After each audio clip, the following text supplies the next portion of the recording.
เซ็งเป็นสังอันปออยู่ลีห้าตัวถึงตัวพองเลยค่ะ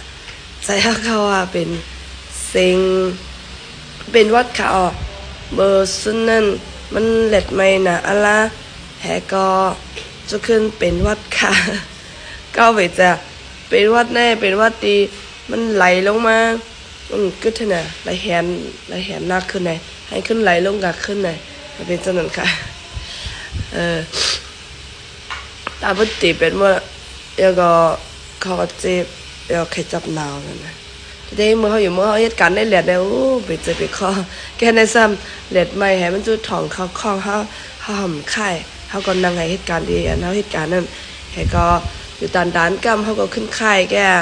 ก็ใครเป็นวัดกำพองยอนั่นแหละไก่ไข่แต่น้องเป็นวัดเตะก็มันใจวัดไทยเป็นวัดไตย่างลือพองหน้าเลยค่ะยินดีขับใจค่ะ